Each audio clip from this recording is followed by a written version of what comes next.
Sean todas y todos bienvenidos a este primer capítulo del año 2025 de Reporte Agrícola, este espacio en donde todas las semanas le contamos lo último sobre los campos chilenos.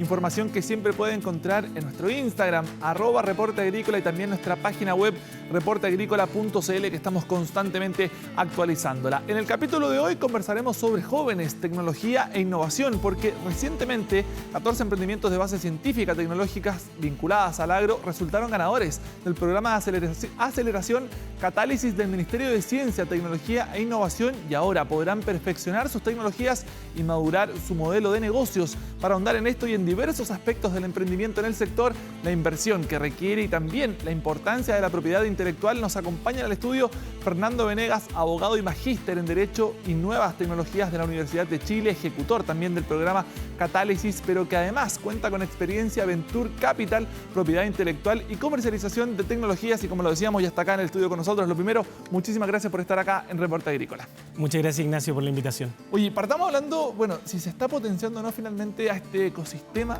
de emprendedores en Chile. ¿Cómo lo ves tú? Yo he sido testigo en los últimos 16 años de cómo ha ido evolucionando el ecosistema, y por lo tanto, lo que yo he visto al menos, y me ha tocado estar en las distintas veredas de este ecosistema de innovación y emprendimiento, yo he visto que ha ido una evolución bastante grande. Hoy en día, tanto a nivel de formación como a nivel también de capital estructural, yo creo que estamos muy bien posicionados en la región.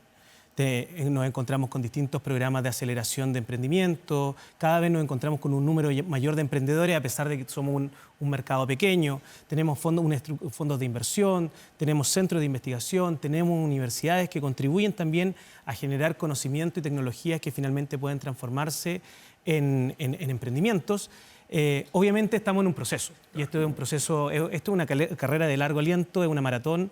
No son los 200 metros planos, y por lo tanto hay que tener paciencia. Hay que tener paciencia, pero ya estamos viendo resultados. O sea, ya hay muchos emprendimientos que están en el área de food tech, agroindustria, o en temas de minería, o ya incluso tenemos nuestros primeros casos de éxito, que son como Notco, como Corner Shop. Entonces ya tenemos también, eso es una muy buena señal de cómo el ecosistema va evolucionando. Y ahí lo hablábamos un poquito antes de ir al aire, el tema de los jóvenes, el rol que juegan los jóvenes. ¿Hay jóvenes interesados en el agro a través también de los emprendimientos? Ya, eso es súper bien particular, porque cuando uno analiza los ecosistemas más desarrollados, uno ve el perfil etario de esos emprendedores, y son emprendedores que en general tienen 40, 45 años. Ya. Y uno dice, ¿por qué? Porque en general son profesionales que ya tienen cierta experiencia, y eso hace que también esos procesos de emprender también sean un poco más exitosos.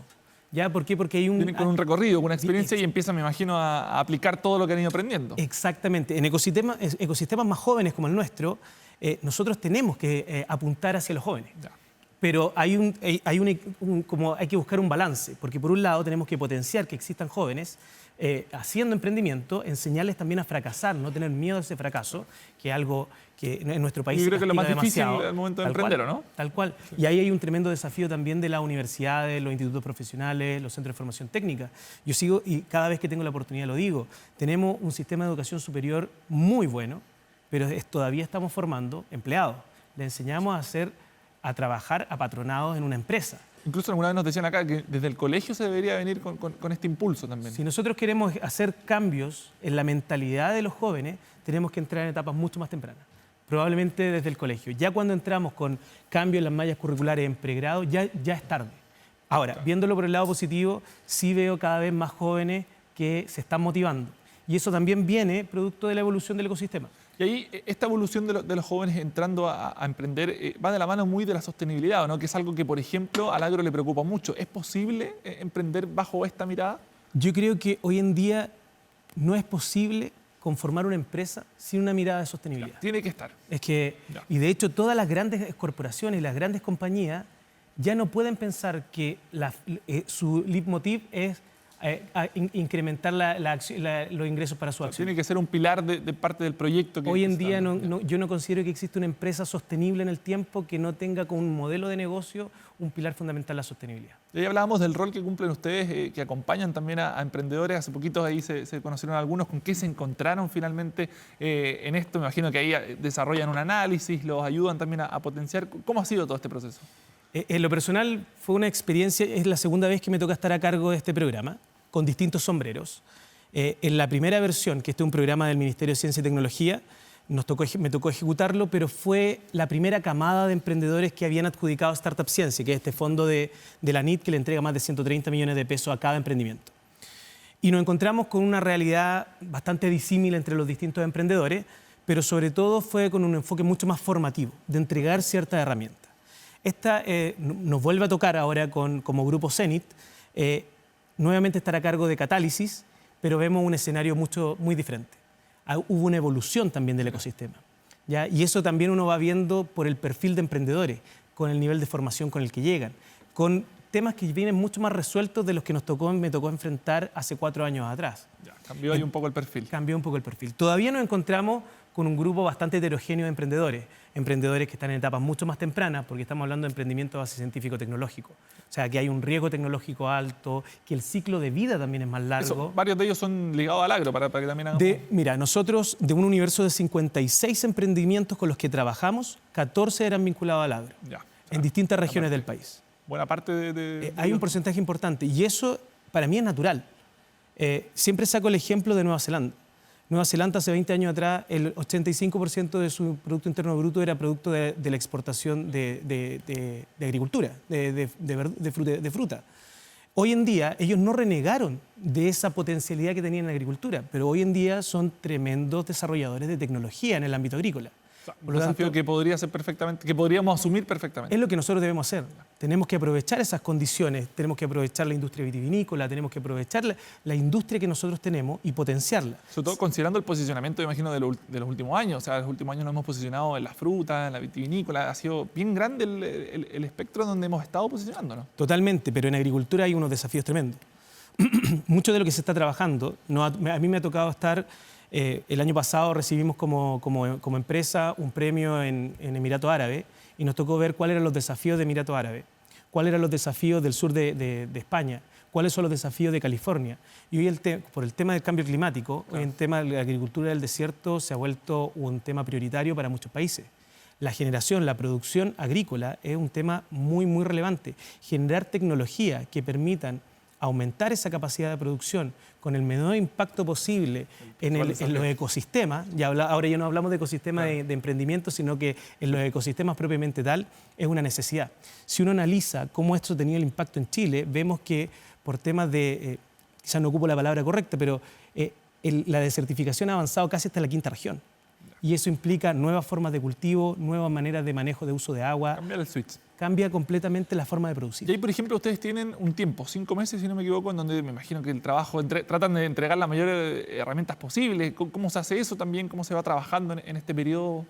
Varios aspectos, y es lo mismo que le transmitimos también a los emprendedores. Zenit no es que trabaje una persona, hay un equipo de trabajo atrás muy capacitado, muy comprometido y con mucha experiencia también. Efectivamente, en 5 meses trabajar con 56 emprendimientos es difícil, pero muchos de los que estamos en la empresa ya venimos trabajando hace más de 10 años, 15 años en esta materia. ¿Qué es lo que hicimos nosotros? Identificar rápidamente cuáles eran las necesidades y tratar, en la medida de lo posible, de generar un menú lo más personalizado posible para los distintos emprendedores. Entonces, hicimos un diagnóstico y a partir de esos diagnósticos generamos como una carta. Considerando que cada uno tiene necesidades, algunas distintas. E industrias muy diferentes. Los tiempos de algunas industrias son muy diferentes. Volviendo al tema del agro, muchas veces en el agro se requieren hacer doble ciclo para probar una tecnología. Y eso implica inmediatamente, por ejemplo, pensar en tener alianza en el hemisferio norte para que los procesos se acorten. Por lo tanto, ¿qué es lo que tratamos de hacer en esos 5 meses? Principalmente enfocarnos en cuáles eran las principales brechas que ellos tenían y que son más o menos, en el materia de emprendimiento científico-tecnológico, tiene que ver con el modelo de negocio, con la propiedad intelectual, con la salida a mercado, con el levantamiento de inversión y tratar de abordar de la manera más eficiente posible, en el poco plazo que teníamos, algunas de esas brechas. Y una de las cosas que nosotros consideramos que es una de las mayores debilidades que aún tiene nuestro ecosistema, tiene que ver con esa capacidad de vinculación. ¿Ya? El capital relacional sigue siendo nuestra mayor debilidad. La capacidad de conectar unos con otros, la capacidad de colaborar, es difícil. Generar lazos, generar todo. Exactamente. Ahora, viéndolo desde el otro lado, en materia de emprendimiento, por eso yo soy tan fan del emprendimiento, es una de las cosas que se da bastante. Solamente para contar una anécdota, hace un par de años atrás, 2018-2019, me tocó estar en California y me tocó estar sentado en el Cherry Port, donde estaban todas las empresas productoras de cereza de la región del estado de California. En una mesa bastante amplia, todas las empresas ponían en la mesa cuáles eran los desafíos y debilidades que tenían como industria, sabiendo que mejorando esas capacidades o resolviendo esos problemas iban a tener una mayor competencia entre ellas mismas. Pero a veces nos cuesta a nosotros entender que primero tenemos que resolver esos problemas generales para poder ser más competitivos. Y a veces nos ponemos a competir muy desde atrás sin tener resueltos esos aspectos mínimos. Por último, antes que se nos vaya el tiempo, el principal desafío que crees tú para los emprendedores del sector agrícola. Yo creo que es el mismo desafío que tienen todos los emprendedores, es el miedo a salir a mercado. Si yo puedo ir a vender, el mejor barómetro de mi negocio, de mi tecnología, siempre va a ser el mercado. En la medida que yo pueda hacerlo, tengo que arriesgarme. Y lo segundo es pensar en grande. Los desafíos hoy en día son desafíos globales. ¿Ya? Eso en agricultura, en minería, en cualquier industria. Y eso es súper importante tenerlo en consideración. Ese mindset está cambiando, eso sí, en nuestro país. Cada vez estamos pensando más global. Perfecto. Muchísimas gracias, Fernando, por esta entrevista. Mucho que aprender y muchos desafíos por delante también, me imagino. Así que muchas gracias. Muchas gracias a ustedes por la invitación. Perfecto. Nosotros vamos a una pequeña pausa y ya volvemos con más Reporte Agrícola. Muchas gracias. Se nos fue rápido el tiempo.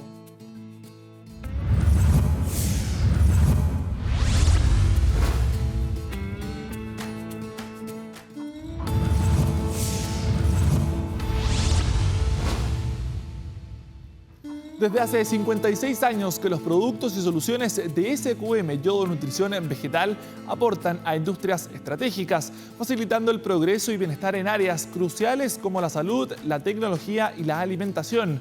En SQM Yodo Nutrición Vegetal desarrollan capacidades únicas que transforman recursos en vida y progreso.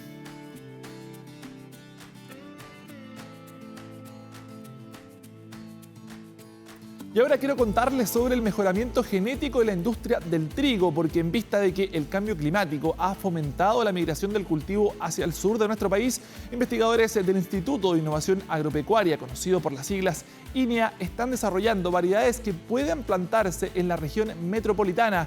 Veamos los detalles en la siguiente nota. La agricultura chilena se reinventa en medio de un escenario de cambio climático y escasez hídrica. Ante esto, la investigación científica transforma la producción de trigo, garantizando la seguridad alimentaria nacional. A ver, la industria triguera enfrenta desafíos que son bien complejos y bien que es importante asumir la cadena completa juntos, el sector público y el sector privado. Tenemos al menos dos áreas que son relevantes. Una que tiene que ver con el cambio climático, cómo nos enfrentamos a una variabilidad climática que es cada vez más importante, a nuevas presiones de plagas, entre otras cosas. El cambio climático en general afecta a la mayor parte de producción de los cultivos que se realizan en nuestro país. En el caso del trigo, lo que hemos visto es que los cultivos han ido migrando hacia el sur. Hace 15 años atrás podíamos ver trigo acá en la región metropolitana y hoy día es casi inexistente, y hemos visto cómo ha ido creciendo mientras más al sur vamos llegando. Desde el Ministerio de Agricultura trabajamos principalmente con el INEA para el desarrollo de variedades para que efectivamente podamos seguir produciendo trigo en las regiones donde existen las condiciones más adecuadas para ello. Las tecnologías que hoy día tenemos disponibles y las que se están presentando hoy, que son nuevas variedades de trigo de pan, de trigo candial, de triticales, están ya adaptadas a esta nueva realidad.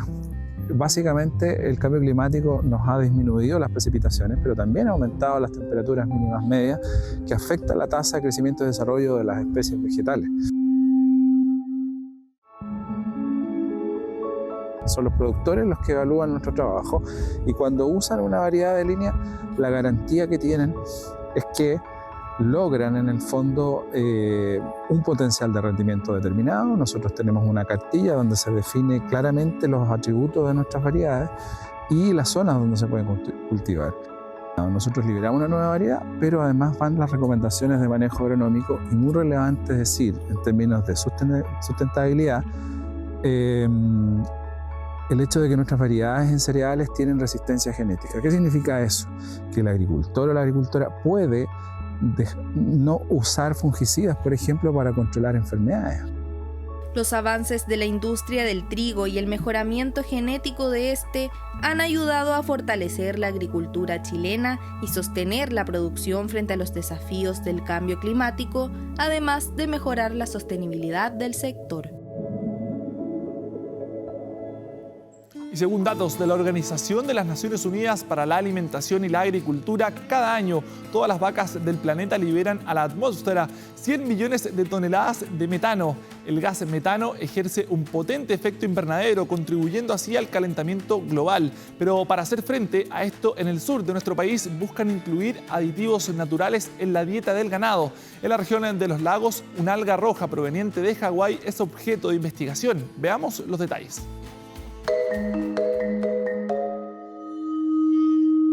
Las vacas producen metano durante la digestión de los alimentos en su rumen, donde microorganismos descomponen la comida. Además, el estiércol también contribuye a las emisiones de gases de efecto invernadero, los cuales afectan el calentamiento global.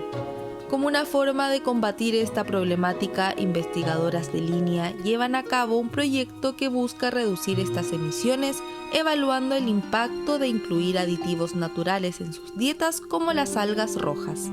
Las vacas, sin ninguna responsabilidad propia, ¿cierto?, producen el gas metano como consecuencia de la fermentación de su dieta en su sistema digestivo. Hay distintas estrategias para tratar de mitigar las emisiones de metano y una de ellas es el uso de aditivos. En este caso hay dos que han sido efectivos, que tienen como respaldo científico en el mundo y que está comprobado que bajarían las emisiones de metano de las vacas. Y uno de ellos es el uso de algas rojas, y no cualquier alga roja, específicamente una del género Asparagopsis. Entonces ellas en su rutina normal, ¿cierto?, de alimentarse, en vez de generar la cantidad de metano que produce, generarían hasta un 30% menos de esa producción de metano, sin perjudicar su producción de leche, que es en el fondo el gran regalo, ¿cierto?, que nos dan los sistemas ganaderos. Esta alga se genera en mares cálidos. Si bien hay un poco de Asparagopsis en el norte de Chile, el alga que se está estudiando viene directamente desde Hawái. El alga viene liofilizada, que significa que está seca, como seca en frío, y nosotros la molimos y la mezclamos con el concentrado que las vacas recibían en la sala de ordeña. Así que de esa manera tuvimos 4 grupos experimentales, 2 que recibían alga y 2 que no, que eran un grupo control, y al mismo tiempo era un ensayo en pastoreo, por lo tanto las vacas pastoreaban praderas con diferentes manejos, generando diferentes alturas de pradera. Nuestro ensayo acá en Chile va a ser el primero a nivel del mundo que va a utilizar algas para mitigar metano con vacas en pastoreo. Y el desafío que tenemos es tratar de maximizar la efectividad de ese aditivo. Ojalá cada vez los sistemas productivos sean más sostenibles. Esta no es la única alternativa para mitigar metano en vacas lecheras, pero sí se ve como algo atractivo por la posibilidad, por ejemplo, de poder disponer de algas en el país en el futuro. Mediante esta investigación, las expertas buscan contribuir a la mitigación del cambio climático mediante la reducción de las emisiones de metano en la producción lechera, dado que la industria láctea se enfrenta al desafío de equilibrar la producción de alimentos nutritivos, minimizando su impacto ambiental. Y ahora, como todas las semanas, le presentaremos algunos hechos relevantes en el campo chileno. Durante el primer trimestre de la temporada de exportaciones, Chile registró un crecimiento de 2,2% respecto a la temporada anterior, alcanzando los 1.281 millones de dólares. Según datos entregados por la Oficina de Estudios y Políticas Agrarias, conocidas por las siglas ODEPA, en el boletín de la fruta, el 48,7% del valor exportado corresponde a envíos de fruta fresca, que registraron 623,3 millones de dólares, un 7,7% sobre la cifra de la temporada anterior. La palta lideró los envíos con 212 millones de dólares y 77.600 toneladas, siendo Europa el principal destino. Manzanas y mandarinas ocuparon el segundo y tercer lugar, teniendo como principales destinos América del Sur y Estados Unidos, mientras que los frutos secos representaron el 18,3% de las exportaciones, mientras que la fruta deshidratada acumuló un 10,9% del valor exportado. Y agricultores de la región de los lagos proyectan certificar cerca de 1.200 hectáreas de semillas de papa para una producción de aproximadamente 48.000 toneladas durante esta temporada. La certificación de semillas es un proceso regulado por el Servicio Agrícola y Ganadero, por lo que sus inspectores dieron inicio a la fiscalización de semilleros para garantizar la calidad fitosanitaria de las plantas y de la variedad también que se multiplica. En cada inspección se verificará que la variedad corresponda con los antecedentes documentales del semillero y además del estado general del cultivo, aislación, rotación, incidencia de plagas y enfermedades.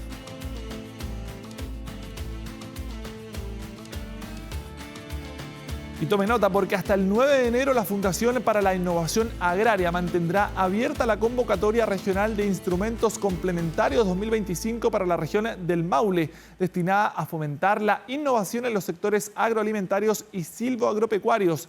La convocatoria prevé apoyar alrededor de 15 instrumentos entre consultorías, eventos y giras que permitan divulgar conocimientos, avances tecnológicos y experiencias de innovación en Chile y el extranjero. Las bases y documentos para postular pueden encontrarlos en www.fia.cl.